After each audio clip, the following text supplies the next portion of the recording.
이스라엘 백성들에게는 3대 절기를 주셨습니다.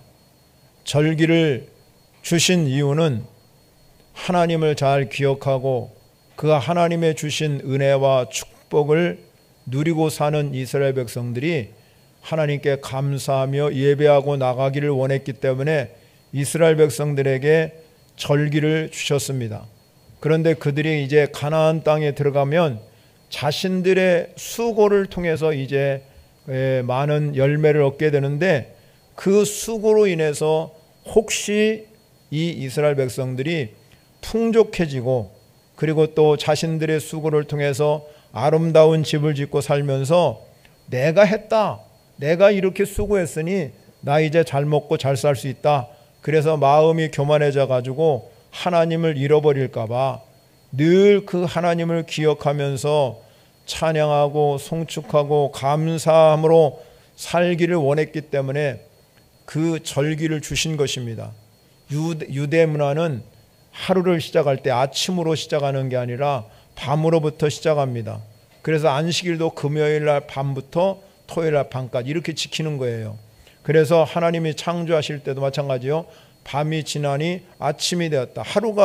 하루를 시작할 때 저녁부터 시작한다는 것은 쉼으로부터 시작한다. 내가 안식을 얻는 시간부터. 즉 우리가 말하면 우리가 저녁이 되면 편안히 누워서 잠드는 것부터 시작한다는 것입니다.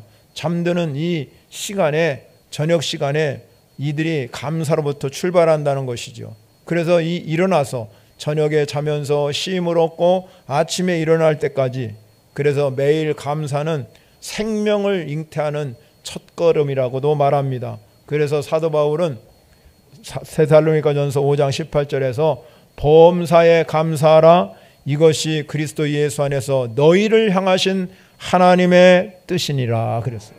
하나님의 뜻이 뭡니까? 매 순간순간마다 범사에 하나님께 감사를 잊지 아니하고 감사하는 것이 하나님의 뜻이라는 겁니다. 매일매일 감사는 여러분의 삶의 축복이요, 여러분의 삶의 기적이라 이 말이에요. 그런데 사람들은 살아가면서 감사보다는 불평하고 원망하고 그리고 남을 자꾸 헐뜯고 미워하고 살아가는 것이 우리의 마음에 누구나 다 있는 거예요. 그럼 왜 그렇습니까? 그건 우리 인간 안에 있는 죄성 때문에 그런 겁니다.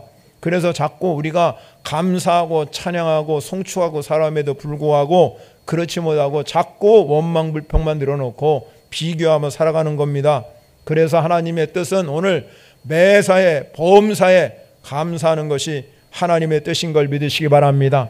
서양 속담에 보면 행복은 언제나 감사의 문으로 들어와서 불평의 문으로 나간다는 거예요. 미국 심리학자들이 오랜 연구를 했어요. 감사할 때 일어나는 신체적인 변화가 뭘까? 그걸 연구해 보니까요, 사람들이 감사하게 되면 사랑도 열정도 긍정적인 감정들이 자꾸 이렇게 생성된다는 것입니다. 그건 뭐냐면 내가 앞부분 전 두피질이 활성화돼 가지고 스트레스도 활성화되고 그리고 자꾸 행복하게 돼. 이 상태를 우리는, 이 연구학자들이 뭐냐면 리세트, 재버튼을, 여러분들이 휴대폰을 쓰다가 잘못 쓰게 되면 리세트하면은요 다 원 걸로 들어오듯이 그런 효과가 있다는 겁니다. 그만큼 우리가 범사에 감사하라, 이 말씀은 우리에게 가장 축복된 말씀이라고도 할 수 있습니다. 그래서 이러한 감사의 효과를 실제적으로 삶에 적용한 사람이 있었는데, 이 한 여성이 그거를 위해서 정말로 삶에 일어나는 모든 문제를 감사노트로 이렇게 작성했더니 자기 불행한 삶이 행복한 삶으로 바뀌더라 이 말이에요. 우리 교회도 이제 또 맥주절이 시작됐잖아요. 맥주절이 시작되면 추수감사절까지 저희들이 이렇게 노트를 만들어서 여러분에게 하루에 그래도 3개씩 매일매일 일기는 안 쓰더라도 이렇게 써가면서, 내가 매일매일 저녁마다 이 노트를 쓰면서 오늘도 감사할 3가지를 적어가면서 한다면 여러분 반드시 거기에 기적이 나타나고 축복이 임할 줄 믿으시기 바랍니다.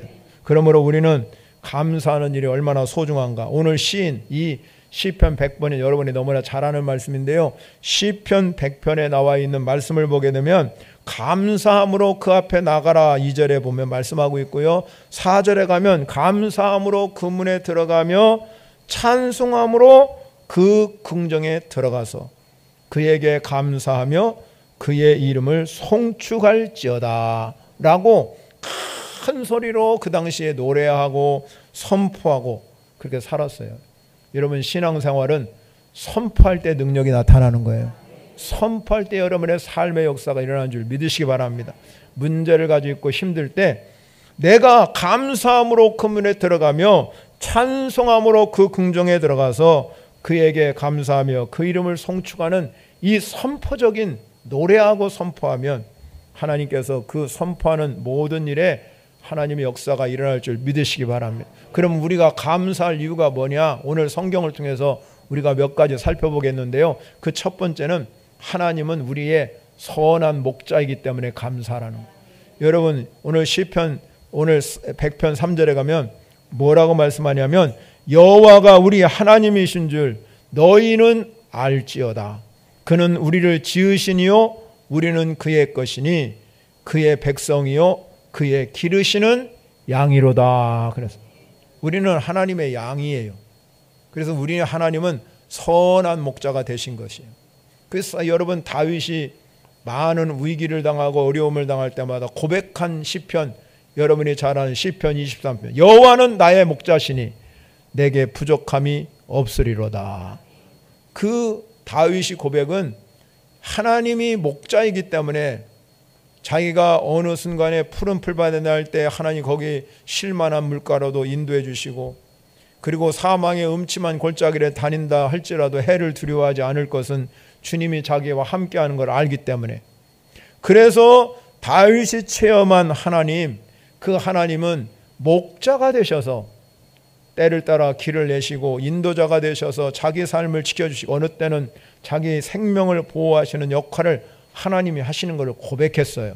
그러니까 여호와가 나의 목자라고 고백이 된다는 겁니다. 사랑하는 성도 여러분, 우리도 살아가면서 감사할 이유가 우리가 무엇입니까? 어떤 형편이 어렵고 사정이 있다 할지라도 오늘 하나님은 나의 목자가 되시는 줄 믿으시기 바랍니다. 그래서 여러분의 목자가 되기 때문에 캄캄한 길이 간다 할지라도 그 길을 인도하시는 분이 하나님이시고, 여러분이 어떠한 상황의 형편에 있다 할지라도 하나님을 우리 지켜주시고 보호하시는 분이 하나님인 줄 믿으시기 바랍니다. 그래서 하나님을 알기 때문에 우리가 감사하는 거예요. 찬송가 중에요, 나의 갈 길 다가도록 예수 인도하시니 내 주 안에 있는 긍휼 어찌 의심하리요. 믿음으로 사는 자는 하늘 위로 받겠네. 무슨 일을 만나든지 만사형통하리라. 무슨 일을 만나든지 만사형통하리라. 아멘. 만사형통 무슨 일을 만나도 만사형통한대. 이 나의 갈 길 다 가도록 이 찬송가 가사는 얼핏 보게 되면 세상에서 실패를 모르고 성공 신화를 이어가는 사람이 지은 가사 같죠. 그런데 이 시를, 이 찬송지를 지은 사람은 미국인 하니 크로스비라는 사람인데 태어난 지 6주 만에 앞을 보지 못하는 시각장애인이었답니다. 그러나 그녀는 암흑과 절망의 현실 앞에서 좌절 대신에 8천여 편의 찬송시를 지어가지고 수많은 사람들에게 은혜를 끼쳤다는 겁니다. 그녀가 여러분 어려운 일 당할 때 족한 은혜 주시네. 어려운 일 당할 때 족한 은혜. 이 어려운 일 당할 때 족한 은혜 주심을 찬송할 수 있었던 이유는 자기의 육신의 눈은 보이지 아니하지만 그 안에 영적인 눈이 띄어졌다는 겁니다. 영안이 열리니까 하나님을 보게 되고, 하나님이 이 육신의 눈 감겨 있지만 영안으로 하나님을 만나고 하나님이 자기의 앞길을 인도해 주시고 도와주시는 선한 목자라는 것을 이 찬송가를 지은 이 크로스비는 깨달았기 때문에 그는 좌절하거나 낙심하지 아니하고 하나님 은혜 안에서 하늘의 참평강을 누리면서 하나님께 감사하고 찬송하고 많은 찬송시를 지어서 하나님 영향력을 끼치는 사람이 되었다고 말씀하고 있습니다. 예수님도 우리에게 말씀합니다. 요한복음 10장 11절에 가면 나는 선한 목자라. 선한 목자는 양을 위해서 목숨도 버린다.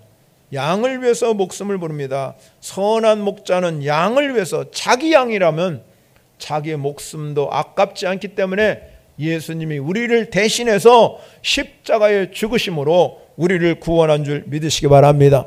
그래서 예수님은 이 양을 끝까지 자기 목숨을 내는다는 건 사랑하기 때문에 목숨을 내는 겁니다. 그 사랑 변함없이 우리 하나님께서는 영원토록 여러분과 함께 하시는 줄 믿으시기 바랍니다. 그래서 사도 바울은 고백하지요. 하나님께서 자기에게 하나님의 사랑이 우리 가운데 말미암아 내가 어떠한 형편과 어려움을 당한다 할지라도 넉넉히 이기느니라. 내가 확신합니다. 사망이나 생명이나 천사지대나 권세자들이나 현재인이나 장래인이나 능력이나 높음이나 깊음이나 다른 어떤 피조물이라도 우리를 우리 주 예수 그리스도 안에 있는 하나님의 사랑에서 끊을 수 없느니라. 끊어지지 아니에요. 하나님. 선한 목자가 되신 하나님, 여러분의 사랑에 끈끈하게 이렇게 묶여가지고 여러분을 지켜주시고 보호하여 주시고 하나님의 축복의 통로로 쓰임받을 수 있도록 하나님 여러분에게 복 주실 줄 믿으시기 바랍니다. 그러면 여호와는 선한 나의 목자시, 하나님은 선한 목자이기 때문에 우리는 늘 그 하나님께 감사하며 사는 여러분이 되시길 바랍니다. 두 번째 이유는요, 왜 우리가 하나님 앞에 감사해야 되느냐. 인간은요, 감사하는 자체가 어려웠기 때문에, 인간이라는 거는요, 감사하는 게 어려워요. 그래서 감사라는 겁니다. 오늘 시인은 이렇게 말합니다. 오늘 본문을 전체를 보게 되면 즐거이 부를지어다, 기쁨, 노래, 찬송, 송축, 이런 단어가 수없이 쓰여 있어요. 여러분 읽으면. 그러면 이런 즐거이 부를지어다, 기쁨, 노래, 찬송, 송축이라는 이 모든 단어는 뭐와 연관되어 있냐면 다 감사와 연관되어 있는 것입니다. 오늘 시인은 뭐라고 말하냐면 하나님, 우리는 그의 백성이, 하나님의 백성임을 강조합니다. 하나님의 백성은 하나님이 지켜주시는 거예요. 하나님이 축복해 주시는 거예요. 하나님 백성이니까. 그래서 하나님의 백성들은 당연히 하나님께 감사를 드려야 한다는 겁니다. 사도 바울은 그래서요, 먹을 것과 입을 것만 있으면 족한 줄 알라고 그랬어요. 족한 줄 안다는 건 당연히 하나님께 내게 먹을 것도 주고 입을 것도 주셨으니 당연히 하나님께 감사하는 것입니다. 그런데 사람은 욕심과 탐욕에 끊임이 없어요. 한이 없기 때문에 더 가지려고 그러고 다른 사람과 비교하려고 나는 왜 그런가? 그러면서 자책하면서 살기 때문에 늘 우리 가운데는 하나님을 바라보고 감사하고 그 하나님 앞에 정말로 은혜를 경험하고 축복을 잡고 달라고 그래야 되는데 원망과 불평을 늘어놓을 때가 너무나 많아요. 그래서 여러분, 인간이 감사하지 못하는 것은 불평과 원망 때문에 여러분, 우리가 감사하지 못한다는 겁니다. 우리가 겪고 있는 모든 불행의 뿌리는 어디서부터 시작하느냐? 불평 때문에 시작하는 거예요. 감사를 위해서는 여러분, 우리가 제일 중요한 게 뭐냐? 원망, 불평을 멈추면 감사가 시작되는 겁니다. 이스라엘 백성 봐도 그렇잖아요. 하나님께서 그들의 가는 길에 필요에 따라 채워주시고 하나님께서 때를 따라서 여러분 도와주시는 그 하나님의 기적을 그들이 체험했어요. 그런데 하나님께 감사하기보다는요, 늘 원망하고 불평하다가 40년 동안 고통의 세월을 보내게 되었습니다. 그들이 터뜨린 악한 것들, 하나님을 슬프게 하고 자신들에게 고통을 가져다는 것들, 여러분 얼마나 많은 일이 일어났느냐.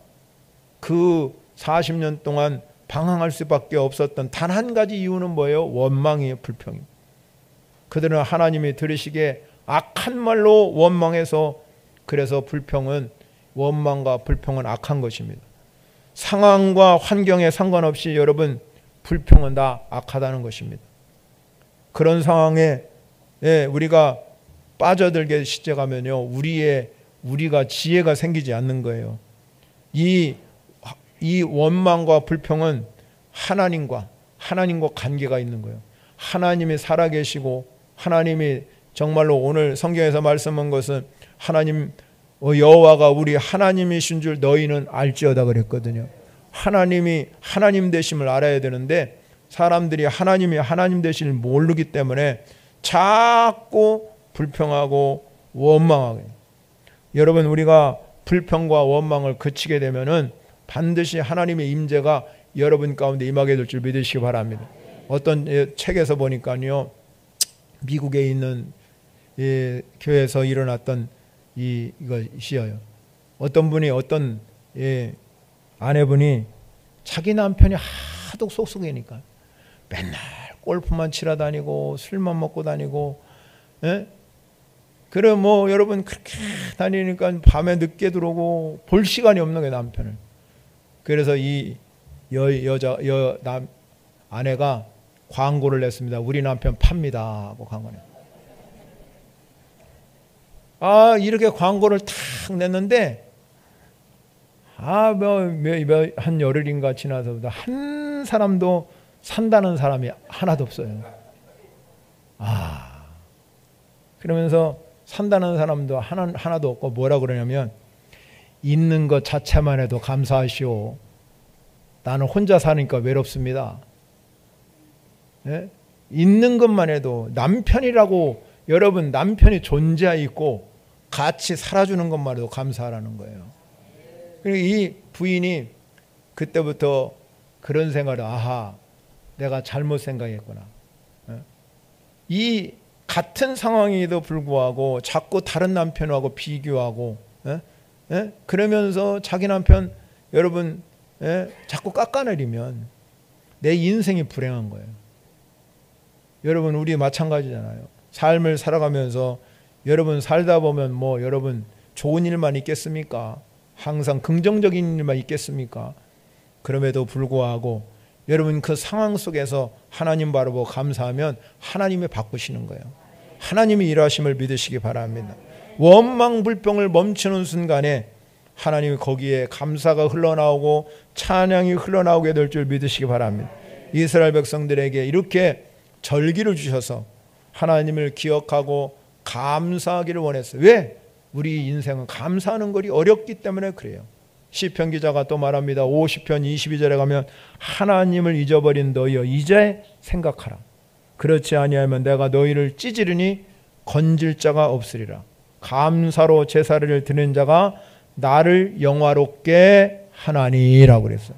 그렇습니다, 여러분. 우리가 살아가면서 하나님을 기억하고 늘 하나님과 동행하고 살다 보면 때로는 원망 불평 생길 때도 있지만 그것이 다 사라지게 되고 우리가 하나님께 눈을 뜨면 족한 은혜가 생기는 거예요. 내게 주신 은혜가 참 크다. 그래서 여러분 사도 바울이 고백한 이 말씀은 저는 항상 좋아하는 말씀. 나의 나 된 것은 주님의 은혜다. 그렇게 여러분 고백하게 되면 삶을 바꿔주셔요. 환경이 바뀌어지는 역사가 일어나게 될 줄 믿으시기 바랍니다. 그러면 세 번째, 우리는 그렇다면 어떻게 하나님 앞에서 감사를 하고 살아야 되느냐. 오늘 중요한 말씀이 나와요. 그것이 뭐냐면 즐거운 찬송과 기쁨의 섬김, 이 두 가지를 이야기해요. 즐거운 찬송과 기쁨의 섬김으로 하나님께 감사하라는 것입니다. 하나님께서 여러분 이렇게 구체적으로 오늘 1절에 보면 온 땅이여 여호와께 즐거운 찬송을 부를지어다. 우리가 찬송을 부를 때 즐거움으로 부르는, 즐거움이라 부르는 이 시는요 하나님 앞에 예배를 드리러 올라가는 이 성전에서 불렀던 찬송입니다. 특별히 이 시 중에서는 즐거운 찬송으로 하나님께 나가면서 감사라는 겁니다. 감사.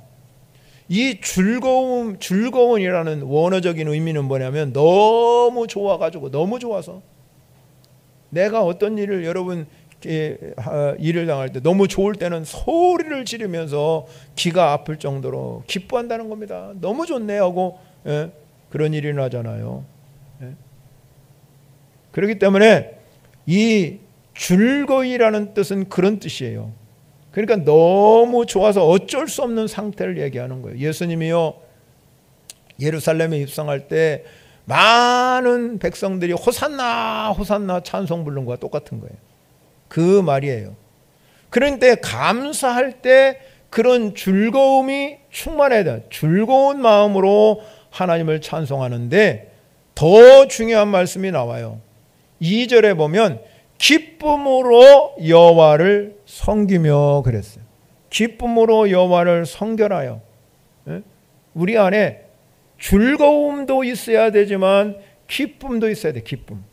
이 즐거움과 기쁨, 이 기쁨이라는 단어는 여러분 아시잖아요. 환희, 유쾌함 이런 뜻입니다.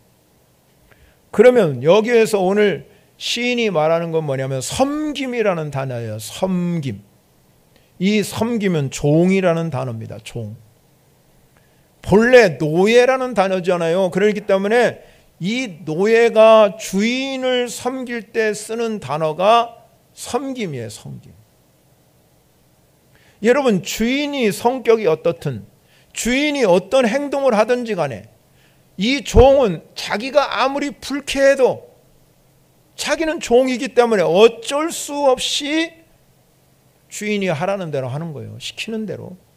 안 하면 매맞든지 어떻게 되든지 다시 노예로 팔려가든지. 내가 싫어한다 할지라도 억지로 하는 것이 이 노예가 하는 일이에요. 노예가. 마음이 내키지 아니하지만 마땅히 해야 된다는 겁니다. 그런데 오늘 시인이 우리가 하나님께 감사를 표현할 때 섬김으로 하나님께 감사를 드려야 되는데 그 앞에다가 단어를 갖다 놓은 게 뭐냐면 기쁨이라는 단어입니다. 여러분, 우리가 하나님 앞에 감사, 최고의 감사가 뭐냐? 기쁨으로 하나님께 감사하는 겁니다. 억지로, 여러분, 섬긴다는 건 억지로 들어 의미도 있어요. 여러분, 하나님께 11조를 드리잖아요. 어느 때는 아까워서 드리기 힘들 때 있지만 억지로라도 드리면 그게 섬김이에요. 섬김. 그러다 보면 하나님 은혜를 주십니다. 나에게 기쁨이 회복되게 만들어 주시는 것이. 그렇기 때문에 이 시인이 말하는 것은 하나님께 감사할 때 내 상황이 어떻든, 내 감정이 어떻든, 내 형편이 어떻든 그거와 관계없이 마땅히 해야 할 의무라는 거예요. 그렇게 좋아서 큰 소리를 지르면서 기쁨으로 하나님을 섬길 때 하나님께서 그 삶 속에서 역사하는 줄 믿으시기 바랍니다. 그렇게 여러분, 우리가 기쁨으로 즐거운 마음으로 하나님을 섬기며 감사하는 그 노래하는 이유가 있어요. 그 이유가 뭐냐면 본문 5절입니다. 여호와는 선하시니 그의 인자하심이 영원하고 그의 성실하심이 대대에 이르리로다. 오늘 성경은 말하잖아요. 하나님은 선하다, 인자하다, 성실하시다. 내가 처한 이 상황에 관계없이 감사하며 섬길 때 그분의 선하심, 그분의 인자하심, 그분의 성실하심이 내 삶에만 미치는 게 아니라 여러분의 자손 대대 영원토록, 오늘 영원히 임한다 그래서 영원히 대대에 이르리로다. 할렐루야. 내 인생 가운데 그냥 우리의 삶 가운데 임하는 게 아니라 대대에 이를 것이라고 그랬어요. 이게 복의 복인 줄 믿으시기 바랍니다. 우리가 일시적인 현상으로 여러분 하나님이 축복하는 게 아니라 여러분이 하나님의 선한 목자가 되어서 여러분이 정말로 이렇게 기쁨으로 여호와를 섬기면 자손 만대까지 하나님은 영원토록 거기에 역사가 일어나게 하시고 축복해 주시는 줄 믿으시기 바랍니다. 사도 바울과 실라가 저 빌립보 감옥에 실컷 매맞고 전도하다가 죽을 만큼 하래요. 그리고 감옥에 들어갔어요. 여러분 얼마나 맞아서 얼마나 아프겠습니까? 얼마나 아프겠습니까? 그 아픈 상황에도 불구하고 나 아파 죽겠네, 나 아파 죽겠네, 뭐 병원 갈 수 있는 상황도 아니고 감옥에 둘이 갇혀 있으니 얼마나 여러분 원망하고 불평할 때가, 하나님 내가 그래도 주님을 위해서 전도한다고 지금까지 다녔는데 이렇게 매맞고 그것도 부족해갖고 감옥에 갇혀 있으니 원망 불평하지 않겠습니까? 그러나 여러분 그 빌립보 감옥에서, 차짓한 빌립보 감옥에서 바울과 실라는 그 밤에 하나님께 찬송하고 감사하고 기도했어요. 이거는 아무나 할 수 있는 일이 아니잖아요. 쉬운 일이 아니에요. 그 어려운 순간에도 그는 하나님을 잃어버리지 않았다는 거예요. 하나님께 감사하고 찬송하니까 그 밤에 기적을 베풀어 주셨어요. 하나님께서 착고에 차였던 이 감옥에 있는 포승줄이 다 풀리게 하고 옥문을 열게 하시고 그 길을 나오게 하셨다 이 말이에요. 하나님은 거기에 머물러 있지 않고 그 길을 여시고, 그리고 하나님께서는 이미 이 빌립보라는 지역에 갔을 때 그 간수장이 예수 믿고 구원받아 가지고 빌립보 교회를 세우는 주춧돌이 됐다는 것입니다. 감사할 때 여러분 이런 기적이 일어나는 거 아닙니까? 감사해야 이런 일이 일어나는 겁니다.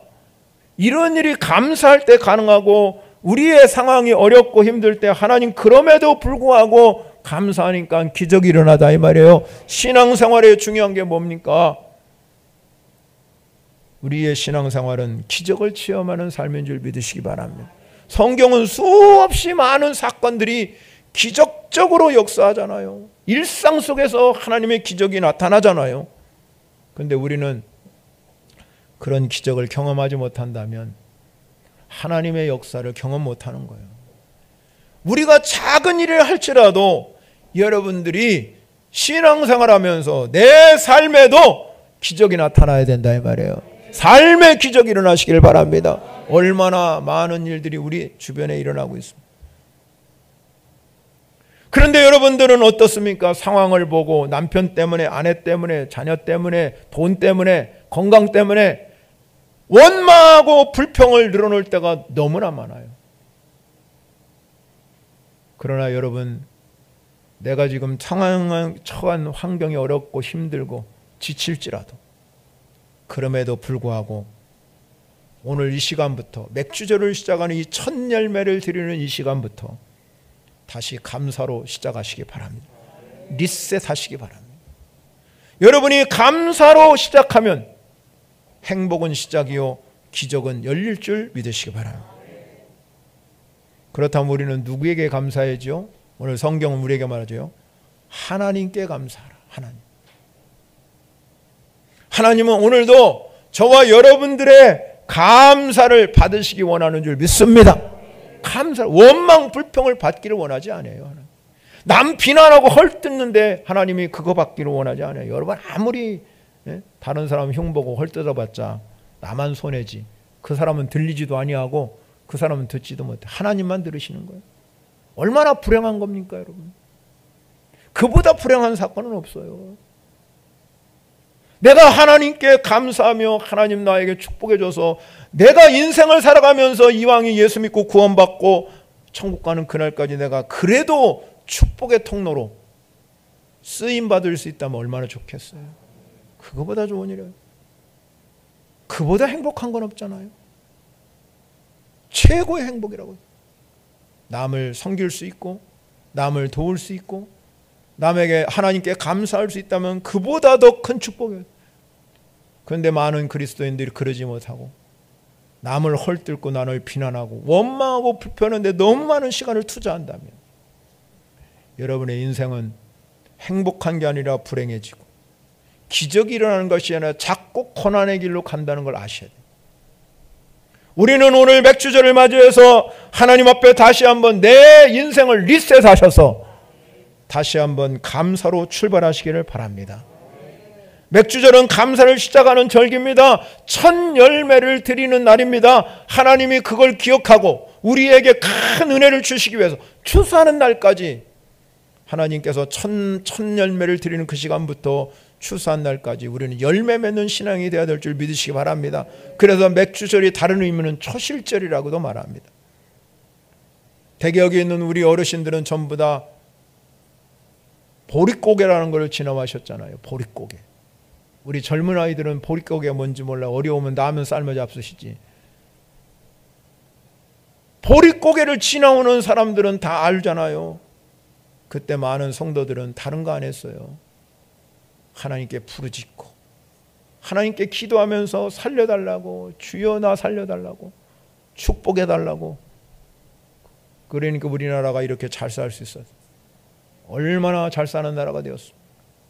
우리나라보다 잘 사는 나라는 세계 어느 나라 찾아볼 수 없어요.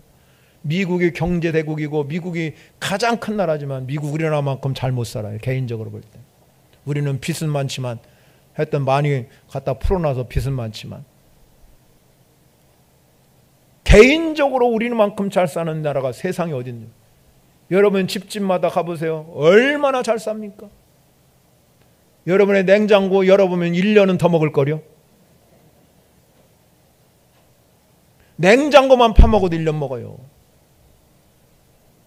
그러니 여러분 얼마나 잘 사는 나라예요. 너무 배불러서, 오늘은 너무 배불러서 하나님 다 잃어버리고 뭐만 걸렸냐면 성인병만 걸려서, 저도 마찬가지지만 고혈압, 당뇨, 고지혈증, 비만, 옛날에 없었던 병이 우리에게 다 들어와가지고, 이 원인은 다 너무 배불리 먹어서, 너무 잘 먹어서,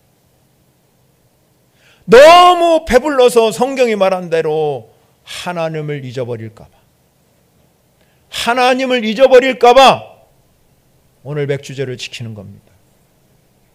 하나님을 기억하며 나가기 위해서, 하나님이 나를 여기까지 인도해 주시고 지켜주셔서 이 반년 동안 하나님 나 지켜주신 은혜가 너무나 감격해서 오늘도 하나님께 맥주제를 드리며 나간다. 그러면 우리에게 오늘 성경은 하나님이 우리에게 이 모든 은혜를 주셨기 때문에 우리는 그 하나님께 기쁨으로 여호와를 섬기며 노래하면서 그 앞에 나가면, 여러분이 반드시 하나님 섭리 안에서 하나님께서 일하시고 하나님이 기억하시는 축복의 사람이 될 줄 믿으시기 바랍니다. 기도하겠습니다. 하나님 감사합니다. 오늘 또 하나님 앞 우리가 맥주절을 맞이해서 주님께 나와 하나님께 영광 돌린 우리 모든 성도들을